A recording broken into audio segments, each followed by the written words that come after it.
Very good morning students. I hope आपको जो last chapter है, सॉरी सेकेंड लास्ट चैप्टर है, the responsibility of young man समझ में आ गया होगा।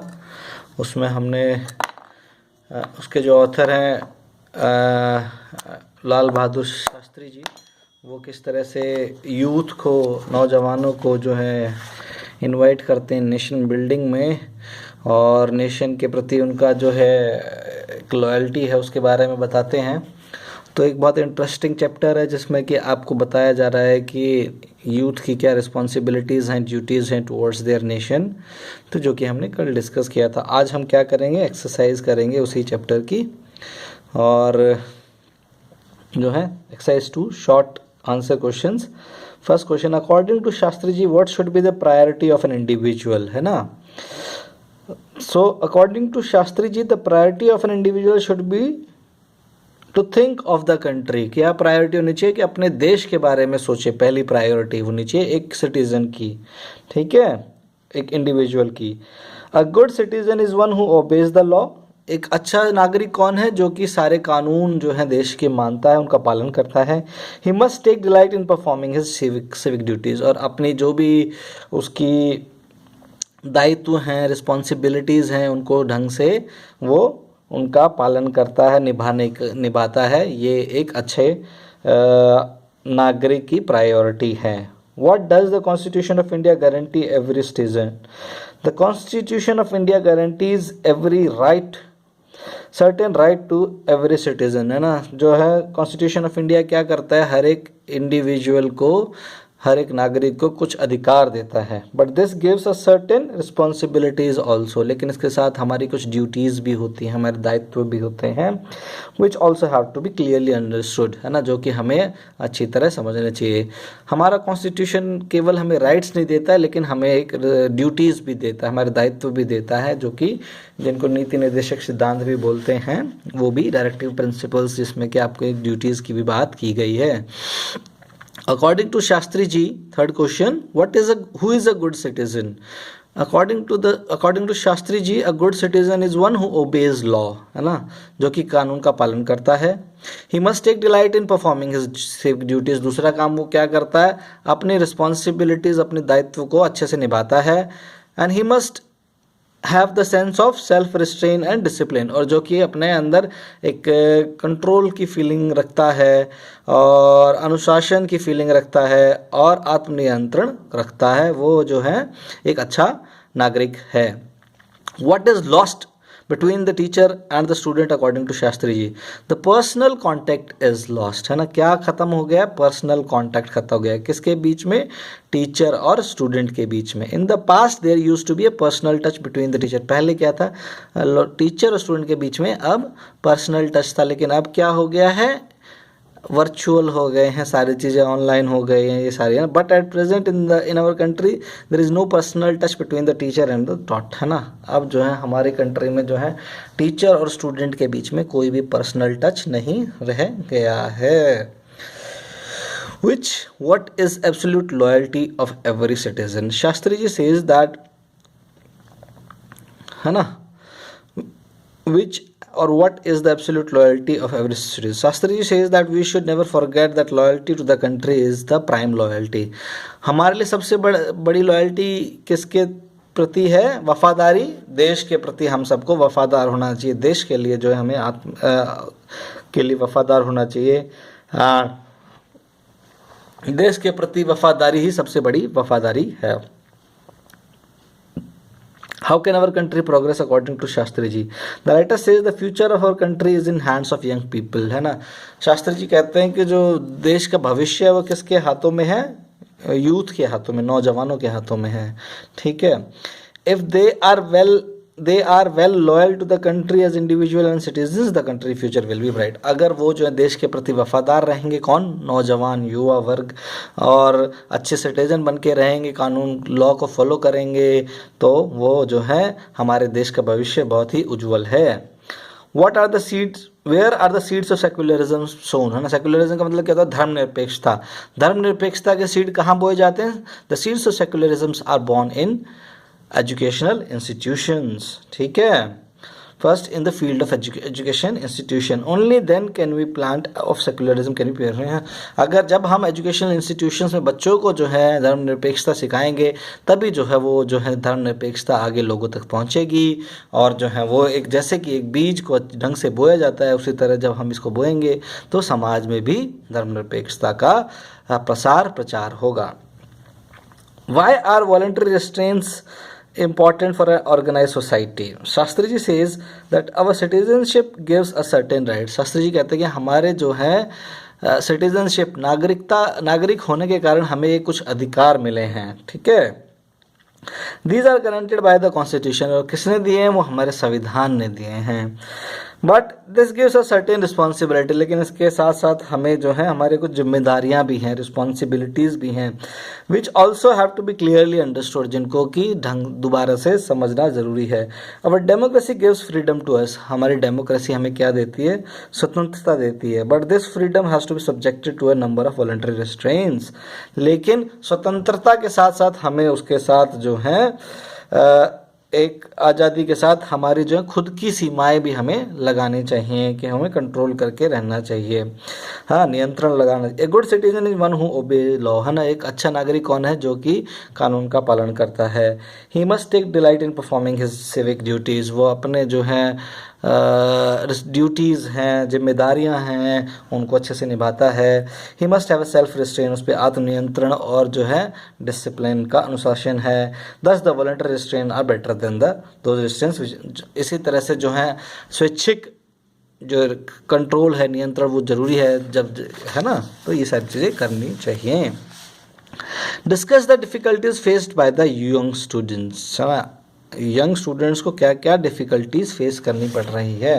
इन the present time the young student are facing a number of difficulties in their life, जो youth है बहुत ज़्यादा डिफ़िकल्टीज प्रॉब्लम्स फेस कर रहा है। In the past there used to be a personal touch between the teacher and student, पुराने ज़माने में क्या था? शिक्षक और जो है स्टूडेंट के बीच में जो था एक पर्सनल टच था। But at the present time, आज के टाइम में क्या, in our country the number of students and the education institution have grown very large, आज के टाइम में जो है बहुत ज़्यादा स्टूडेंट हो गए हैं, बहुत ज़्यादा इंस्टीट्यूशंस हो गए हैं। So there can not be any personal touch, तो कोई पर्सनल टच नहीं है स्टूडेंट और टीचर के बीच में। The economic stress of the present day life, और माता पिता के ऊपर भी बहुत ज़्यादा पैसा कमाने की रिस्पॉन्सिबिलिटीज़ हैं, तो इसीलिए पेरेंट्स जो हैं बच्चे के साथ अपना क्वालिटी टाइम स्पेंड नहीं कर पाते हैं। They don't not leave enough time to the parents to look after the children. Often this creates problem for the young persons, और इसके कारण जो है यूथ में प्रॉब्लम हो जाती है। They are often left much to their own resources, वो अपने आप ही अपने ज्ञान को बढ़ाने के लिए कार्य करते रहते हैं। What is the importance of fostering a good work culture, good work culture को किस तरह हम बढ़ावा दे सकते हैं। It is said that work is worship, ये कहा गया है कि काम ही पूजा है। The world can not progress without work, और जो है संसार जो है, विश्व जो है, वो काम के बिना आगे नहीं बढ़ सकता है। According to the writer, work culture is very important, writer के अनुसार जो है कार्य करने का जो एक कल्चर है वो बहुत इंपॉर्टेंट है। In his views every station in life is important in it self, ज़िंदगी का हर एक सफ़र में जो भी आता है वो बहुत इम्पॉर्टेंट है। Work has its own dignity, काम की अपनी एक रिस्पेक्ट है जो कि हमें देनी चाहिए। There is a great satisfaction in doing one's own job to the best of one's ability, जो भी आप कार्य कर रहे हैं उसको बहुत पूरी अच्छे से करें, 100% दें, उसको खुशी खुशी करें, ना कि ज़ोर ज़बरदस्ती से या फिर आधेपन से करें। Whatever the duties we should apply our self with sincerity, जो भी हमें कार्य दिया जाता है उसको बहुत अच्छे से करें, उसमें किसी प्रकार की कोई भी कमी ना छोड़ें। This approach is good in it self, ये अप्रोच बहुत अच्छी है हमारे लिए भी और देश के लिए भी। But it has advantage of the opening avenues of further investment, अगर हम इस तरह से काम करते हैं तो ये हमारे लिए अच्छी अपॉर्चुनिटी फ्यूचर में खुलती है। ठीक है, we have to see whether we have done our job well before thinking of criticising anybody. पहले हमें अपने आप को सोचना पड़ेगा कि अगर हम अच्छा कार्य करते हैं तभी हम किसी और को क्रिटिसाइज कर सकते हैं। What are the dangers of separatism, separatism के क्या खतरे हैं। सेपरेटिज्म इज़ वेरी डेंजरस, बहुत खतरनाक है separatism, for people as well as country, लोगों के लिए और देश के लिए भी। It comes when we do not have loyalty to our country, ये जब आता है जब हमारे देश को हमारा जो है हमारे देश के प्रति जो है लॉयल्टी, वफादारी कम हो जाती है। We should never forget that loyalty to the country is more important, देश के लिए वफादारी सबसे ज़रूरी है देन ऑल अदर लॉयल्टीज़, और दूसरी वफादारियों से। And this is an absolute loyalty, ये सबसे बड़ी वफादारी है। We should never think what we get in return for this loyalty, हम ये नहीं सोचना चाहिए कि हमें इस वफादारी के एवज में क्या मिलेगा। It is essential to remember that the entire country is one and that anyone who fosters or promotes separatism is not our true friend. जो भी इस तरह के जो सेपरेटिज्म को फॉलो करता है, अलगाववाद को बढ़ावा देता है, वो हमारे देश के लिए और हमारा अच्छा मित्र कभी नहीं हो सकता है। हाँ, the country can not progress if there are separatist tendency among the citizen, एक देश कभी भी आगे नहीं बढ़ सकता अगर उसके अंदर अलगाववाद की सोच है।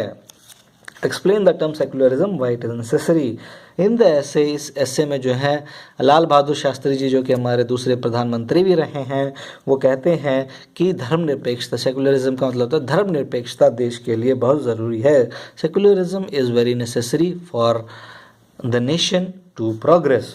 Secularism is the need of the time, secularism जो है इस वक्त की सबसे बड़ी ज़रूरत है। Secularism means that there is equal respect of all religion, secularism का मतलब है कि हर एक धर्म को उसकी के हिसाब से बराबर रिस्पेक्ट देना, आदर देना। There are equal opportunities for all citizen, कि हर एक नागरिक को बिना धर्म के मतलब किसी भी प्रकार का भेदभाव नहीं किया जाएगा, ना कि जाति के आधार पर, धर्म के आधार पर। हाँ, तो उनको सब बराबर अपॉर्चुनिटीज़ मिलेंगी। और position with regard to secularism is known very well, हमारी पोजीशन जो है सेकुलरिज्म में के बारे में बहुत अच्छी है, और ये हमारे it is embodied in our constitution, ये हमारे संविधान का एक बहुत ही आंतरिक, बहुत ही पिलर, बहुत एक इम्पॉर्टेंट पिलर है। According to the writer, seed of secularism has to be sown at the earlier stage, writer कहते हैं कि सेकुलरिज्म के जो भी सीड हैं वो बहुत जल्दी बो देने चाहिए। और कहाँ बो देने चाहिए? सबसे पहले एजुकेशनल इंस्टीट्यूशंस में।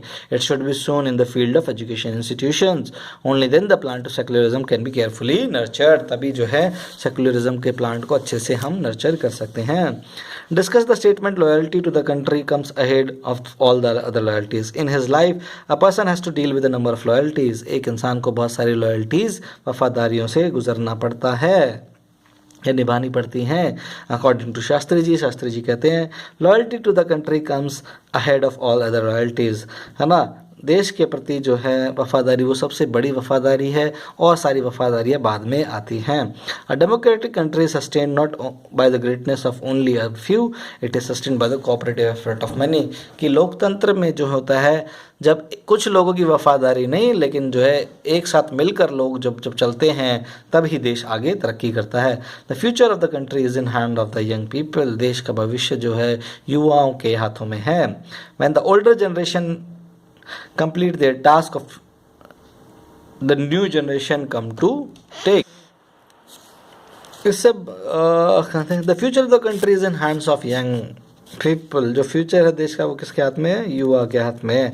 When the older generation complete their task, जब जो पुरानी जनरेशन वो अपना काम पूरा करती है तो नई जनरेशन जो है जब पुरानी जनरेशन अपना काम पूरा कर देती है तो नई जनरेशन उससे आगे उस काम को लेके चलती है। If they are well loyal to the country as individual citizens, the country future will be bright. अगर जो नई जनरेशन है वो देश के प्रति सजग है तो वो देश का भविष्य भी अच्छे हाथों में है।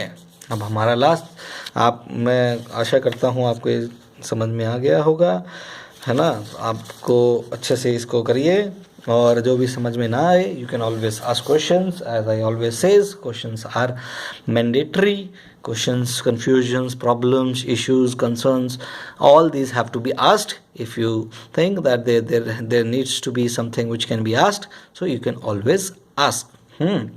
So there is no hustle and bustle, you can always ask. Whenever you feel that you have any problem, you can always ask me via WhatsApp, and probably I'll try to resolve all your problems regarding the chapters. Okay. अब हम आखिरी chapter की बात करते हैं, भारत माता की बात करते हैं ना। भारत माता जो कि आखिरी चैप्टर है, और ये किसने लिखा हुआ है?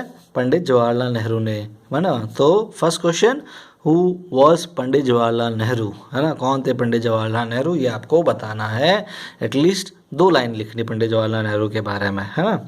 तो पंडित जवाहरलाल नेहरू कौन थे? वो थे हमारे देश के पहले प्रधानमंत्री, जिन्होंने 15 अगस्त 1947 को देश की आज़ाद जब हुए तो उसके बाद जो है पहला जो है सरकार जब बनी तो पहले सरकार के प्रधानमंत्री बने।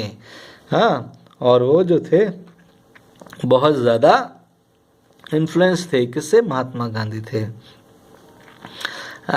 और उनको जो है मॉडर्न इंडिया का जो है आर्किटेक्ट बोला गया है, ठीक है। उन्होंने ही देश में sovereign socialist secular democratic Republic की स्थापना की, ठीक है। और उनका बर्थडे कब है ये सब बताएंगे, और उनका बर्थडे किस रूप में मनाया जाता है ये भी आपको बताना है ना। और उनके जो थे वो बहुत पढ़ते थे, लिखते थे, और जो है अगर आपको पंडित नेहरू के बारे में कुछ और पता है तो वो आप शेयर कर सकते हैं। तो उन्होंने एक बहुत, जब वो जेल में थे तो उन्होंने एक किताब लिखी, द डिस्कवरी ऑफ इंडिया, है ना। वो कौन से जेल में थे? अहमदनगर फोर्ट प्रिजन में थे 1944 में। तो उसके उसी में से जो चैप्टर 3 है उसमें से लिया गया है, भारत माता, है ना। क्वेस्ट टाइटल, उस चैप्टर का क्या नाम है? क्वेस्ट। क्वेस्ट का मतलब होता है सर्च करना, कुछ ढूंढना। It is written in simple manner, बहुत ही आसान शब्दों में लिखा गया है। Here Nehru present the view portrait, यहाँ पे किसानों के बारे में बहुत बातें की गई है। He enriches readers general awareness by introducing them to the landmarks event from around the world. वो देश विदेश के बारे में बातें करते हैं, किसान के बारे में बातें करते हैं ना। तो जो नेहरू जो है भारत माता की बात करते हैं, भारत माता में जो है वो कहते हैं कि किसान जो है वो बहुत इंपॉर्टेंट रोल प्ले करता है। तो आपको ही बताना है, क्या आपको लगता है किसान जो है देश की तरक्की में बहुत इंपॉर्टेंट रोल प्ले करता है या नहीं? तो वो कहता है कि किसान जो है एक बहुत इम्पोर्टेंट पार्ट है सोसाइटी का, समाज का, उनके बिना जो है देश आगे नहीं बढ़ सकता। हाँ, तो और भी बहुत सारी बातें करते हैं इसमें वो, और उनको लगता है कि जो है भारत माता का वो मतलब भी समझाते हैं कि भारत माता का मतलब क्या है। अगर आपको लगता है कि आपके समझ में कुछ आता है भारत माता का मतलब, तो वो ज़रूर समझाइएगा, अपने कमेंट्स लिखिएगा, अपने व्हाट्सएप पे बताइएगा what do you understand by the word Bharat माता। आपको भारत माता से क्या समझ में आता है, क्योंकि मैं आपके विचार भी जानना चाहता हूँ कि आप क्या समझते हैं, ठीक है। तो ये बहुत ज़रूरी है। तो इसमें वो बताते हैं कि जो किसान है, भारत का किसान, वो किस तरह से जो है बहुत सारी समस्याएं झेल रहा है रोज़ की ज़िंदगी में। आपको पता होना चाहिए कि भारत में जो है बहुत सारे किसान जो है सुसाइड कर लेते हैं, आत्महत्या कर लेते हैं। क्यों एक किसान को आत्महत्या करने पे मजबूर होना पड़ता है, इसके बारे में भी मुझे लगता है आपको जानना चाहिए। आप जानने की कोशिश कीजिए। और क्यों एक किसान जो है अपने बेटे को या अपने बच्चों को भी साथ में सुसाइड करने पे मजबूर हो जाता है, पूरी फैमिली को ख़त्म कर देता है, इसके पीछे क्या रीज़न्स हैं वो आप जानिएगा। किस तरह से किसान जो है लोन में दबता चला जाता है, उसकी फसल बर्बाद हो जाती है, और एक छोटी सी फसल बर्बाद होने के चक्कर में वो अपनी आत्महत्या कर लेता है। कुछ 50,000 1,00,000 रुपए में उसकी जान की कीमत बस इतनी ही है हमारे देश में। तो ये आप थोड़ा सोचिएगा इसके बारे में, किस तरह से उसके ऊपर बहुत ज़्यादा लोन होता है ना। और बैंक जो हैं वो उनको जो परेशान करते हैं, वो जो है उनकी ज़मीन जो है वो, है ना, कई बार जो है फसल ख़राब हो जाती है, बारिश नहीं होती है, इंसेक्टिसाइड्स आ जाते हैं, है ना, बर्बाद हो जाती है उसकी फसल। तो वो कैसे पे करेगा, है ना। वो तो जो है बीज से लेके खाद से लेके सारी चीज़ों का लोन देता है, लोन पे लेता है, ताकि वो जब फसल बिकेगी तब वो उसको रिटर्न कर देगा, ठीक है। तो भारत माता के बारे में जो है नेहरू क्या कहते हैं वो हम कल बात करेंगे। नेहरू के भारत माता का मतलब क्या है ये बहुत ज़रूरी है हमें समझना। और आपको ये भी समझना बहुत ज़रूरी है कि नेहरू जी जो हैं इस चैप्टर में किसानों की प्रॉब्लम्स जो हैं, इश्यूज़ जो हैं, उनके बारे में बहुत ज़्यादा बातें कर रहे हैं। अब देखिए कि हमने एक